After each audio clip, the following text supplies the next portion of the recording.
Live from the Export Beer Garden studio, this is the agenda for Monday, the 22nd of January, 2024. The Agenda, an alternative commentary collective podcast.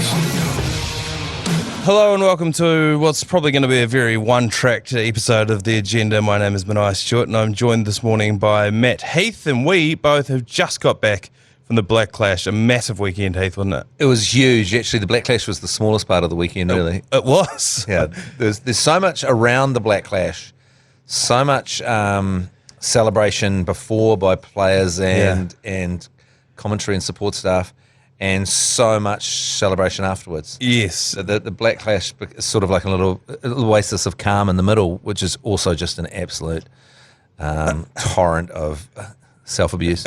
It was almost an afterthought. And people were saying to me last week, like, oh, you're looking forward to the Black Clash? This is on like Wednesday morning. I was like, I have two commentaries between now and then. Like, I can't even see the Black Clash from here. But yeah, let's go through it. Let's go through it chronologically as well. You went down the day before. You went down on the Friday. Is that right? Yeah, went down on the Friday and checked into the hotel, staying in the same hotel as all the players, and leant into a few. And then there was a big pre-party there. I was going to say, how was the first night fever? The first night fever was powerful. It was a powerful first night fever. It was actually a fantastic night, but dangerous. Yeah, dangerous to go that hard. All you've got to do that day is check into the hotel. That's your one job, and to check into the hotel and then put yourself so badly on the back foot that you're going to be terrible at your actual job you've got to do down there is such a classic ACC move. Yeah. And not only the ACC, but also the players from the Black Clash. Oh, yeah. They were going hell for leather too, weren't they? Yeah, 100%. And I know we've been asked previously by the people that pay us to not mention. And I think for a while they stopped inviting us to the parties because we'd immediately go on the commentary on TVNZ and talk about how steamed everyone was the night before. This guy was wasted, this guy was wasted, this guy was wasted. They started not inviting us to the party, but the problem is that someone always just goes, these guys can't not go to the party. Yeah. And they just go, just don't say everything that happened on air. And we'll go, well, we're not willing to not do that. So no. We're not, two conditionals. We're not willing to not come to this party that we're not invited to. No, I'm not prepared to do that. And we're not willing to not say everything we see at the party. Those are our two conditions. Yeah, if you can't handle me at my spilling all the goss on the first available opportunity, then you don't deserve me at my absolute party animal best either. Yeah, exactly. And we bring a lot to the party. Yeah, we did bring a lot to the party, and I heard that party went quite bad. I understand that potentially, at least from our commentary team, massively on the back foot and went quite deep on the Friday. And we've said this many a time before, but first night fever is a hallmark of the ACC. Yeah. It's almost what we pride ourselves on. Yeah. And there's no point in denying it or shying away from it. You just need to lean into it and accept that it's going to happen. You've got to factor it into your logistics. That's right. So whatever's going to happen, you've got to understand that the whole team will be massively on the back foot and just shimming around like pieces of crap looking for food and potentially peeling into a few beers at lunch. I was going to say that. Well, I actually did say it last week.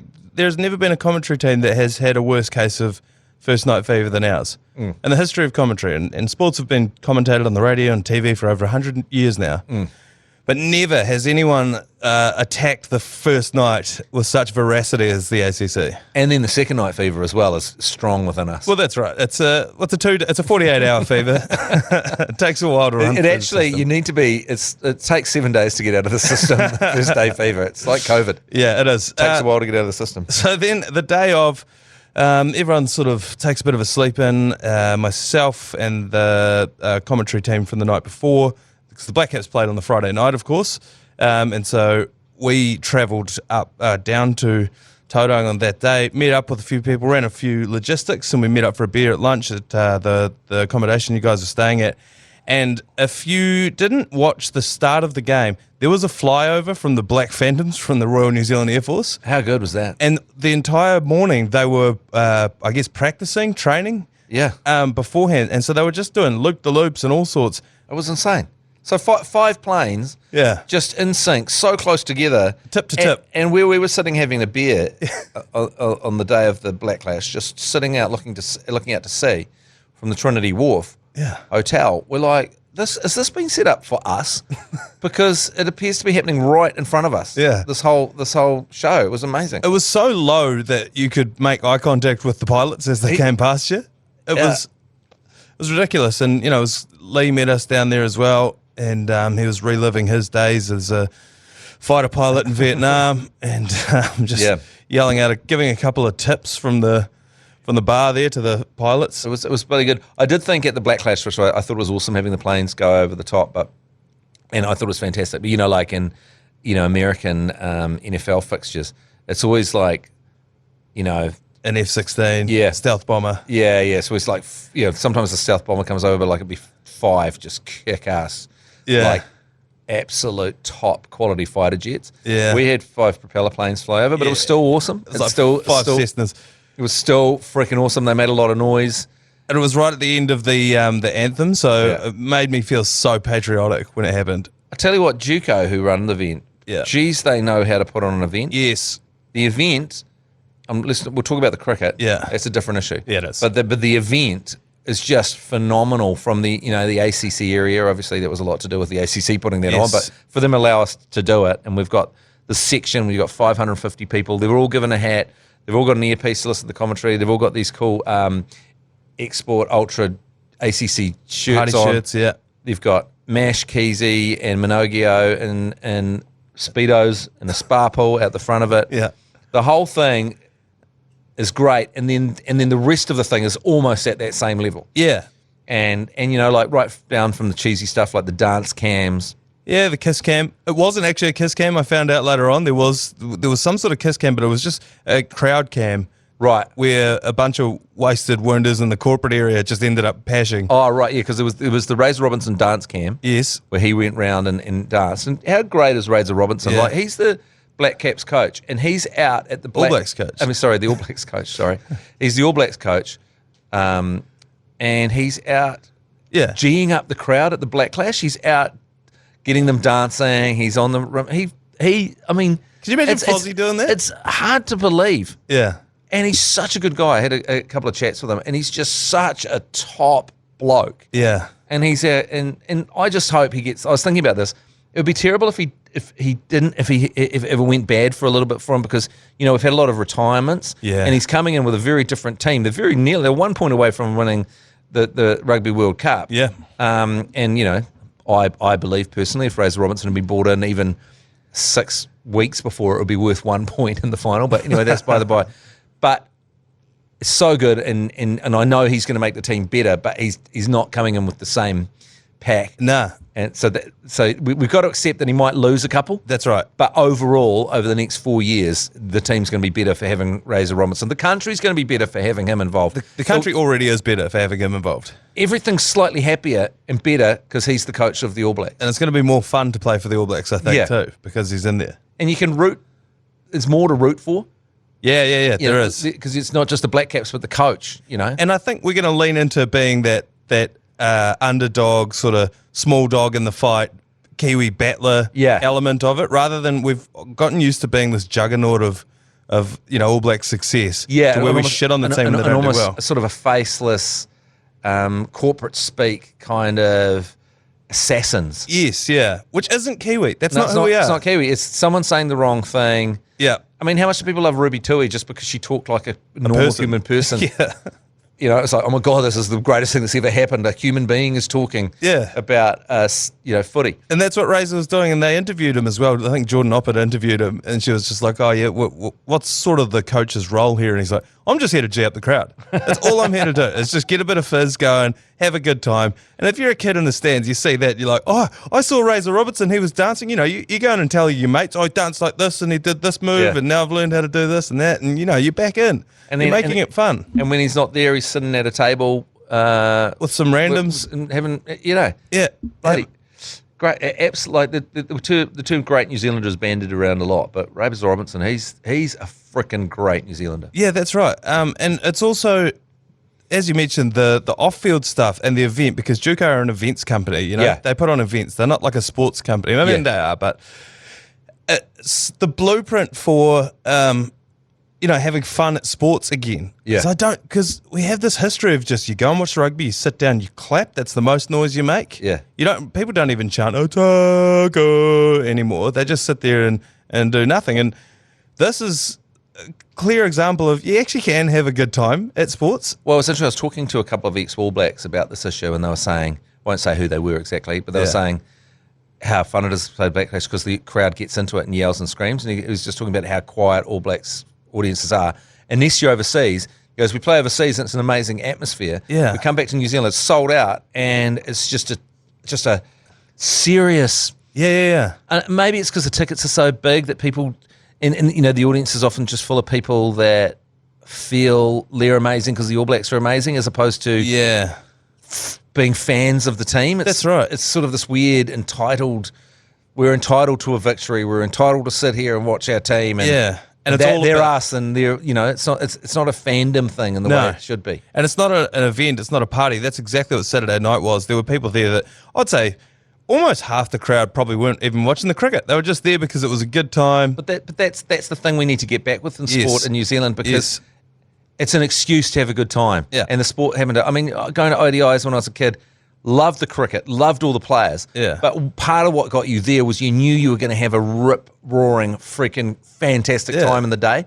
And so if they want to fill stadiums, they have to make it freaking fun to be at the stadium, because not every game is going to be a great game as well. Not every game is not every time is the sport going to G you up.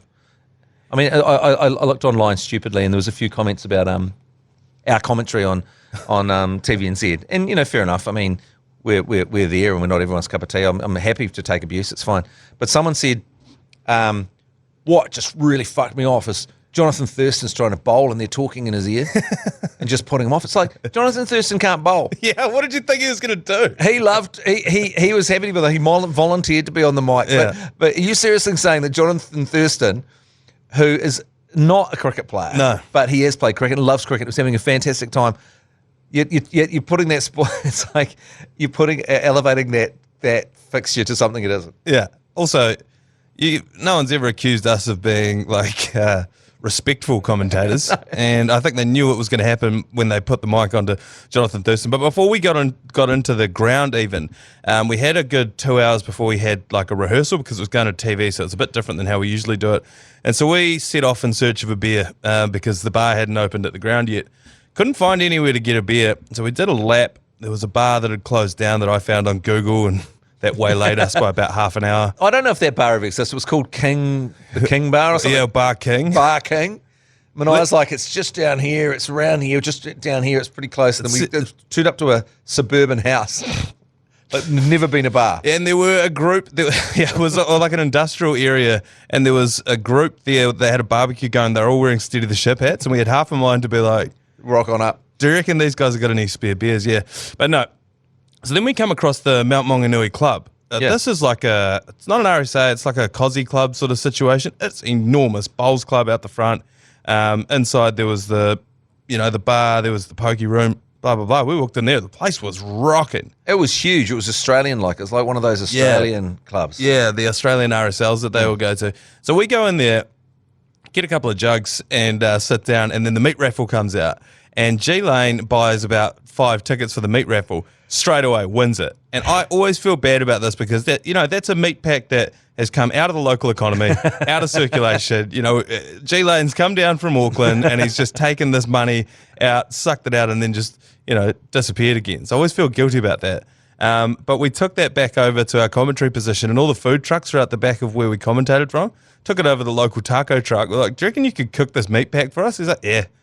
Come back in 20 minutes. Cook the steak up. The most delicious rump steak I think I've ever had. It was fantastic and no charge. It was just El Cartel Mexicano. Yeah. We're just like, I'll cook up that steak for you. Yeah. Because I've been in this situation before where I've won a meat pack and then I've got a big night after me. And, what do you do with the meat pack? Well, I've hidden meat in my pants. I've done all kinds of things, but you can't bring the meat back. You think, I'll have this for breakfast. But you can't. No. You have to eat it then. And so that was freaking good, actually. I think that's part of the fugazi of the meat raffle is that you inevitably half of the meat packs, they can't be taken home with them, so they chuck them in the fridge, and then one of the staff gets it at the end of the week. Yeah, that person's not coming back for their meat pack. Yeah. So once we got stuck into that, we were eventually into the actual commentary. And the game itself had a lot of twists and turns, but you have to say that the team cricket, as they should do every year, really had the upper hand on team rugby. But as we mentioned, we had a bit of rapport with the players. We were able to talk to them. Jonathan Thurston, he is a GC. He's a massive GC. We got so many texts about it. Yeah. Aside from the fact that we destroyed his bowling over by talking in his ear the entire time, he's just up for a yarn, wasn't it? Yeah, he finds everything funny. Yeah, and it's and like he also hadn't been given the memo about not mentioning how much people party. Yeah, because he's like, oh mate, I'm just so hungover. I'm so hungover. Oh man, I'm so hungover. My head's pounding. This music's so fucking loud. Yeah, it's like so good. He was excellent. The night before when we had the Black Caps commentary on the Friday, we were taking texts on 3236 for jokes that people wanted us to ask Jonathan Thurston. But when it came to actually asking him on the national broadcaster, I just didn't feel like... So, for example, one of the jokes was, what's the difference between a joke and three dicks? Yeah. And the answer is Mike Lane can't take a joke. Yeah, right. I don't know how that would have gone down the line on the TV1 commentary. Yeah, and I might have just lost my nerve a little bit there when it came down to it. But he was one of the MVPs at the after-match function as well, I believe. Ali Williams got on the mic too. He was quite good. Yeah, he's good chat. Getting him to rack him up. Yep. He's very self-depreciating, that guy, isn't he? Yeah, he is. Big freaking unit. And he's been around the Sun a few times, and seeing a big unit like him trying to get down to the ball on the field. It's a long way down. It's a long way down. It's a long way down for Ali Williams. Brian Lara, of course, this was incredible that we even got the legend himself to come down here. I think we might have overhyped him. Because, there's a lot of talk, he scored 400 against England. It's like he was 32 when he did that. Yes.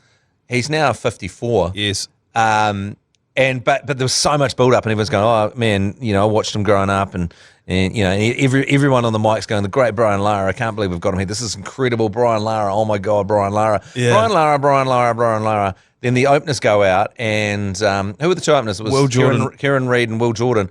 Will Jordan goes out almost immediately. And then so Brian Lara's coming out. The whole place almost goes into a hush because the great man's going to come out. And then they couldn't find him. They couldn't find him. I think he was still trying to find some pads or something backstage because he's a left-hander. Yeah. And apparently all of the gear was right-handed, so he couldn't find a left-handed thigh pad or anything like that. And all that happened was they zoomed in and just caught poor Steve Devine loading up at the buffet. Yeah, Steve Devine was really having a snack there. Yeah, he was hoeing in. But so then Brian Lara, it took him so long to come out to the field. He faced like two balls and then called for a helmet. Yeah, and then when the helmet came out, strangely it looked like it was child's helmet. That comes out. He can't get on his head. It's on a rakish angle. Yeah, which is unnerving. And then I think he was expecting it to be a little less competitive. I think he was expecting it to be more of a sort of a serve him up, hit him round demonstration, and then Carl Mills comes in and he jags one back in at him. And Brian Lara was like, well, what is this? Hang on. And then he dismissed him.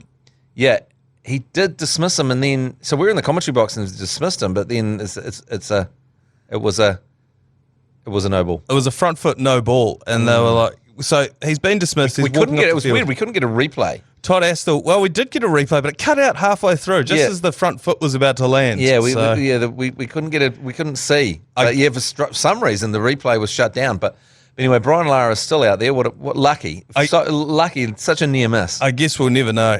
He goes on to bat for a little bit longer. I think he might have scored somewhere in the teens, maybe. He was striking at 25%. And then he soaked up a few balls. And then Riley McCullum, son of Brendan McCullum, nephew of Nathan McCullum, he comes out and bowls one up to him, and Brian Lara plays it on, and forever Riley McCullum will have the scalp of one Brian Lara, which is, something to talk about at Christmas around what's quite a powerful cricketing dinner table, isn't it? So that was awesome for him and awesome for us to be able to see Brian Lara in the flesh. Got to watch Jonathan. I got to talk to Jonathan Thurston while he bowled at Brian Lara. That's pretty good. Ridiculous. We were giving him tips. Yeah. I mean, he didn't have the accuracy to follow up those tips, but it was a great man. Team rugby needs to be. I think what happened was Jock McKenzie, who's plays for the Aces. He's also played for the Blues, but plays for the Aces. So, a rugby cricket superstar, Yeah. and Geordie Barrett were a big part of their bowling attack, and they were nixed at the last minute. Even Richie McCaw. And Richie McCaw is a real competitor. So rugby were underpowered, you got to say. Yeah. And then you got bring Brian Lara in as your wild card, make a big difference guy, but then he is 54. Yeah. And he can't get his helmet on, and it turned out that he wasn't going to do what he had once done. I also had heard rumours that Brian Lara had been spotted at the pub with Lee Hart all afternoon. Well, that's dangerous. So, anyone. If they were at the pub together, al fresco, because Lee Hart was so sunburnt. Like when he popped up on the camera, it's not just sunburnt. It was red as a Test cricket ball. Well, it's melanoma, I think. Yeah, by any other name. And he runs a lot of head. There's a lot of Yes. head space. A lot of skin? A lot of skin. He's not running a beard. No. He's not got a lot of hair on his head. No. And he doesn't even have a lot of eyebrows. Because he was sponsoring the team rugby and they wore red, he had a red hat on, and he was the exact same colour as the red hat that he was wearing. And he wasn't that when we saw him at lunch during that same day. No. So he had been at al fresco all afternoon. Speaking of our dear friends that made it onto the television during that night, Mash, Minogue and Keezy were in the spa for the entire game. Let's take a minute to address the behaviour in that spa. There were budgie smugglers on all three of them. There were And some minimal trips to the bathroom. minimal trips to the bathroom. In fact, I would say none because they were sitting very far. So they're enjoying quite a lot of beverages. Yes, They're there for 4 hours. yes. No trips to the bathroom. I mean, you do the math on that. The only defence that I could mount for them would be that it was 30 degrees outside at the Bay Oval, and they were sitting in a 40-degree spa. So potentially they had sweated so much that they couldn't have pissed if they tried. Well, there was if you want to check out some of Mash's work, he's the producer of the Matt and Jerry Breakfast Show on Radio Hodaki, and they were sitting at long off, just right beside the spa was right beside the boundary rope. No, right beside the boundary rope, but right beside the also sight screen. Yes. Like right up against the sight screen, and a few were going straight. Yeah. And Mash goes, okay, I'm going to get one of these. And so the ball's coming, huge six.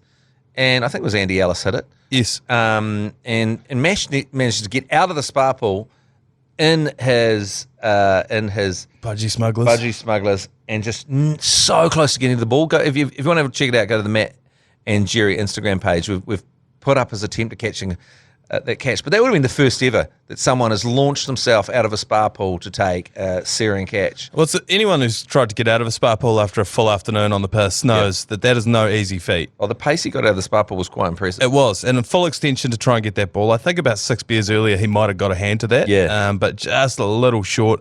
Good backing up by Keezy. He managed to get the ball back in there. And great rigs on display by all three of the fellas as well. Minogue probably took the cake. Obviously, he's been working very hard on his physique at the moment. But Yeah, I'm doing the same path as him. Minogue's on me.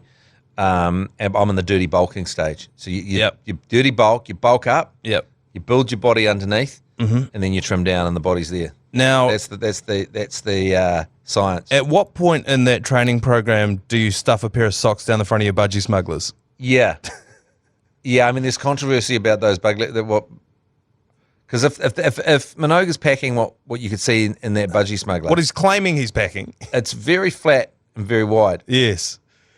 Like a beaver tail sort Yeah, of. yeah. I don't know if he's running a beaver tail. I haven't seen it. Don't know. It's hard to He say. could be running a beaver tail. Minogue could be running a beaver tail. In which case, full apologies for accusing him of packing. I know he listens to this podcast, so maybe this is a chance for him to address it on his show this afternoon on the Hodaki Big Show. But Yeah. we would love to know if Minogue is in fact, or if any of his past partners would like to get in touch. If you've had sex with Mike Minogue Yep. and he's running a beaver tail, then contact us and we'll let him off the hook. Please let us know. One of the other things to pull you behind the curtain in the commentary for us was that because it's TV, there's so many more moving parts than what we usually do. We usually just hop on the mic and just talk shit. But when you're in TV, you've got to cut to different shots. You've got to come out of ad breaks, go into ad breaks, throw down to interviews. There's all sorts of different sponsors, credits that you have to read. And the director in Hoyt's ear was like, it was like, the spinning wheel of doom on your computer. Every time the director came into Jace's ear, it just hit that and he would just melt down. It was like, shit. And then coming out of one of the ad breaks, They go, right, Jace, can you just hit card 3? Jace shuffles his wee cards, pulls out card 3. And in the first sentence, there are about 3 Māori words. I think one of them was Mount Maunganui. One of them was Tauranga. And then one of them was O Mana Wairere, which, fair enough. And he freaked, and he was just like, he put it in front of me. He's like, Manaia, please. Yeah, I feel like he profiled you. Like I feel like he looked at you and me. Yeah. I don't know why, but he handed it to you. Yeah, he did. And so if you were listening to the commentary or watching it on TV and you were like, wait, why is Manaia reading these ones? It was so obvious. It was so obvious. The first time there's any te reo to be blasted, it suddenly changed the guy. But yeah, no, it was an interesting commentary. We sort of had a chat before the commentary and we're like, well, like people want us to talk about the game, so we'll mainly talk about the game. But then the game kind of shat the bed. Yeah, definitely. Because, I don't know, I mean... Because like about 10 overs into Team Rugby's batting innings, in the second innings, you could tell they were not going to be able to chase it down. And I even said this at halftime, like I don't know what Razor's going to say to these guys that's going to inspire them to score 220. That I think was outside of the realms of possibility. The only way they were going to do it is a ton from Brian Lara. And I think that became very evident within the first over of his innings. That wasn't going to happen. It needed a ton. We needed a different Brian Lara. Yeah. The Brian Lara we grew up watching. Even then, it would have been a tough ask because team cricket went really well. So basically what that meant was our strategy was dead in the water because our strategy of just calling the game, when the game grinds to a halt, it's sort of... So then we flipped strategies to just talking to Jonathan Thurston the whole time in his ears. Yeah, which was a little bit selfish, I think.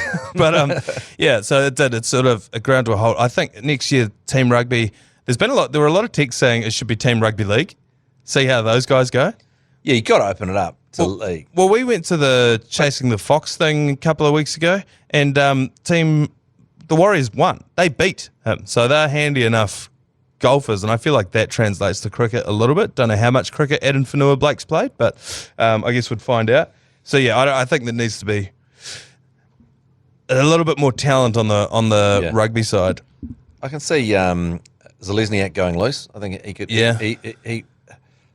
I think he could probably roll an arm over, couldn't he? I reckon. And even just the fact that they would be lightning quick in the outfield, that would make for a big difference. A lot of streakers as well, and we could see them from the commentary booth as they were coming out there.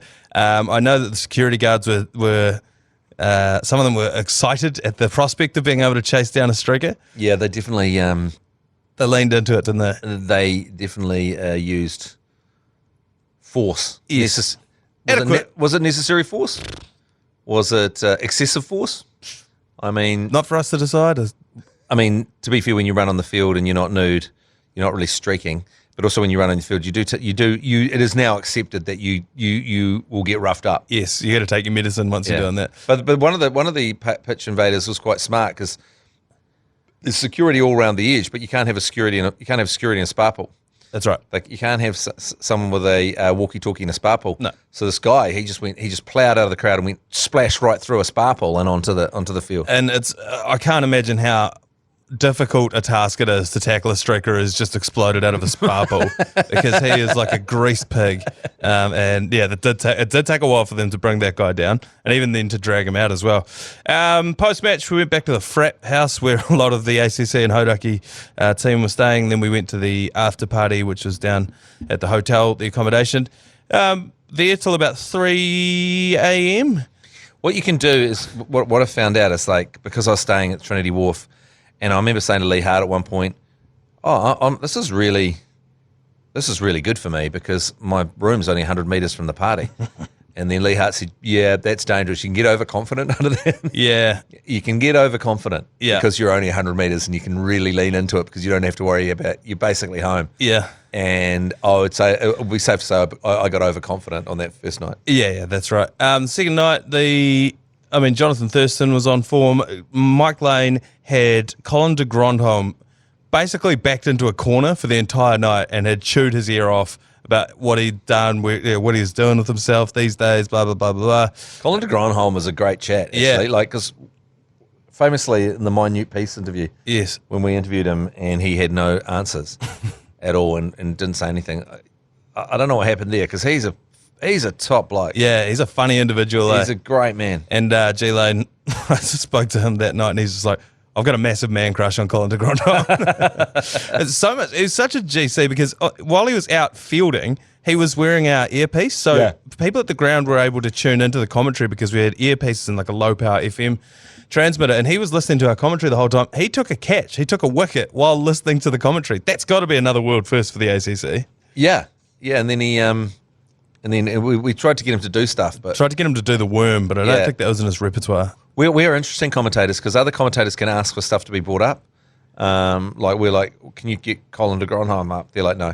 Yeah. Like if Smithy's commentating and he wants, wants a replay, it'll come up. If he wants a shot of whatever, they'll bring it up. But with us, it's like we're bottom of the pile. Yeah. So that was how that day went. My last memory of the after party was Mike Lane walking out of the function area holding hands with the hairy Jav, and I don't know where those two ended up. So that's how the day worked out. We had a couple of voicemails come through on the commentary, but obviously because we were in the TVNZ commentary position, we couldn't get to them. So we're going to take a quick break, and then after that, we'll mop up a couple of those voicemails. Yeah, so as I mentioned, we've got a function on iHeartRadio where you can push the little microphone button, leave us a message, and we'll get back to those when we can. Obviously, we couldn't on the night, but we can now. So we've got a couple to mop up here, Heath. The first caller here, yours, please. Fellas, is there any truth to Jonathan Thurston cruising around at about 4 a.m. in a Holden Commodore down the Strand? Just want to clear that up. Cheers. I wouldn't. I don't know that for sure, but I would not be surprised. No, I wouldn't be shocked at all. One of my favourite things about that voicemail is that came through at 1 a.m. So someone was like massively on it and had obviously thought that they'd just seen Jonathan Thurston. Obviously lost track of what time it was, and that happened as well. But that is a favourite pastime down at the Mount, isn't it? I've done that very thing in what is now the ACC Ute with Logan Payne. Just cruising the main street of Tauranga, but no, we can neither confirm nor deny that. We've got another one here, which I think is in a similar vein. Caller, yours, please. Yeah, g'day, fellas. Just wanted to see if anyone got Jonathan Thurston's opinion on the cottaging situation down there in Tauranga. Missed opportunity there, wasn't it? Yeah, I never asked Thurston about the cottaging situation because, I always get it. So cottaging is... There's dogging and cottaging. Cottaging, you can't cottage in a car, can you? You cottage in a public toilet. A public toilet, yeah. And is dogging in a car? I believe dogging is in a car. Yeah. Yep. I've seen dogging at Nottingley Park in Waimate when I was a young lad, and I didn't know it, didn't recognise it at the time. But apparently, sticking with the South Canterbury theme, the bottom of the Port Loop Road in Timaru, they've just redone the toilets there, so I think that's an upgrade to that known cottaging spot. No, we didn't get a chance to run that one by Jonathan Thurston. Yeah, that's a tragedy. So yeah, we'll reach out to his people and we'll get back to you on that. Yeah. And just one more caller, yours, please. Yeah, g'day fellas. It's Horatio Ringbinder here from Masterton. I just listened to the agenda around Chris, the old alleged ball thief. I think you guys have definitely got to go to Mr. Vintage and get some give Chris's ball back, T-shirts made up, and hock them off at the next game at Seddon Park. So this is the guy at Seddon Park with the ball got hit out of the ground and Chris grabbed it and ran off. We talked to the guy, Chris himself, and he just wants his ball back because he had to give it back to the ground. So we should get a bunch of merch, maybe some signs, and just give Chris's ball back going at the next Seddon Park game. I reckon because it doesn't really matter the state of the ball at a 2020, that you should do like baseball in America. A big part of going to baseball is that everyone gets to keep the ball. Yeah. If you catch it, you get to keep it. Unless you're anywhere near a kid, and then you get booed until you give it to the kid. But why can't we do that in a T20? Does it matter if the ball's 10 overs old or 15 or 5? No. And then they bring the bloody suitcase out and they try and find one that was in the same condition as the last one. Just bring a brand spanker out. Yeah, a new one. Just if you catch it, you keep the ball. Yeah, and that's part of it's almost like, in backyard cricket, there's 6 and out, so that's a punishment for hitting a 6. Well, the punishment for hitting a 6 out of the ground in T20s should be they get a new ball now. So how does that affect how it all works? And like you say, what's the difference between 1 over and 3 overs? Well, Finn Allen, when he was smashing the ball out of the Otago University Oval against Pakistan, There's no way they had as many balls as he was losing in their humiliating little warehouse metal case that they bring out. You were at the ground, weren't you? Yeah. And you saw how far He was hitting balls that would be sixes. You know, people go, oh, it's a small ground. Most of the sixes he hit would have been sixes at the MCG. Yeah. They were freaking huge. They were out down the road. over the goalposts. Into my old high school down there, Bogan Park on Butts Road. He was just smoking the ball. One of them hit Falau Whakatava, who was training on the next ground over. Hit him in the back of the head. And then the third umpire who had to keep bringing the balls out. Like, he was really going through it in that game as well. So thank you very much for those. And don't forget that you don't have to wait until there's a commentary on. You can send us a voicemail whenever you want and get in touch that way. The Black Caps actually played yesterday, Matt Heath. Did you see a ball of that? I listened to a little bit when I was driving back from the Mount. Yep. It's good commentary, actually. Jason Hoyt was on the air. Yeah, I think it was a late ring-in for Tony Lyle, who was the victim of a stag do on Saturday night. But obliterated by Pakistan. I thought this was bollocks. The headline in the Herald today was Slack Blacks. They've won 4. It was a dead rubber. It was the second game and second dead rubber in a row. Yeah. I mean, you can't. I mean, it wasn't a great performance, but to at the end of a series that you've won 4-1, Yeah. to suddenly put the boot in right at the end. I mean, I don't know. I just also wonder if the journalist was a victim of the dead rubber thing as well. Like, he was so bored, or she, of the series that they were like, got to get something going here. I'm gonna go real inflammatory on the 5th one, regardless of what happens. Just put the frickin' boot in right at the end. You do wonder if they let go of the rope, but also, like you say, dead rubber. Also, so much cricket packed into a long weekend of sport. And then the other thing is, so it was Iftikhar who was taking a lot of the wickets. I think he got 3, and he hadn't bowled at all during that series. And it's just such the wild card theory. I reckon it's like Glenn Phillips did it a few games ago. I reckon there's a massive value in tossing the ball to someone who doesn't otherwise bowl. Yeah. Because the batsmen have no idea. It's like when a new bowler comes in and they have massive, like incredible stats on debut. It's because there's no footage of the guy. No one knows the fuck he bowls. They've got that guy in Pakistan's team who bowls a slow ball at the back of his hand. No one knows how to deal with that. He was getting everyone out in the first couple of games. Yeah. And then once you've seen it for a bit, you figure it out. I'm a big proponent of chaos theory. Give the ball to a guy who's never bowled before at all and see how you go. So, yeah, that's the end of the Pakistan series. Next one is the Australians. They're coming over soon, but a brief respite, particularly for the ACC's commentary team.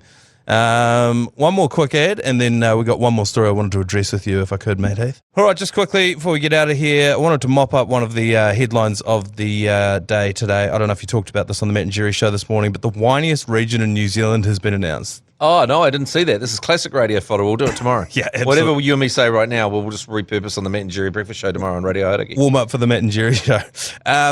So councils around the country have a new app, and it's called the Snap Send Solve application, and that's how you submit your gripes to the council. And so because of that, they can pull data on what people are complaining about. So the councils across the country received 106,000 reports over the course of the year, which is about what you'd expect. Top gripes of various regions include in Wellington, it's water and pipes. Northlanders, they've had a guts full of the poor state of their roads. Bay of Plenty is car parking. The nation's largest metropolis, Auckland, had 10,000 complaints, which is a hearty number, but hardly staggering on a per capita basis. Instead, it was Cantabrians who made a chart-topping 82,884 reports using the app on their phones. But to keep in context, there were only 100,000 sent in over the whole country. The pressing issues were graffiti, rubbish, broken pipes, potholes, tree-related problems. And so, Canterbury representing 80% of the nation's complaints to councils this year. But it's that attention to detail that brings you the Crusaders, isn't it? It brings you the Crusaders. If you're just looking at everything from graffiti to rubbish to broken pipes to potholes, this is tree related. Then you're looking at the set piece. Yep. You're looking at basic ball handling skills. Well, it's all about where can we get better. Yeah, where can we get better? That's what Canterbury's always been like. It's always been about having the tough conversations. And I'd like to say that as a Cantabrian, this is absolute bullshit. I can't believe that people are saying that we're the whiniest people in the country. This is just picking on Cantabrians again. Everyone's always on us. We're not whiny. I'm surprised that none of them were like this is graffiti, rubbish, broken pipes, potholes, and tree-related problems. I'm surprised Auckland wasn't on there. or Jaffas. I think Pressing concerns was Auckland. People from Auckland coming to Christchurch. Fozzie. And Fozzie. Wise Razor not in there. Maybe we need to widen the criteria for that. But anyway, that'll do us for today. Thank you very much, All Matt right. Heath, for joining us. Thank you for listening as well. And we'll see you tomorrow for another episode of The Agenda.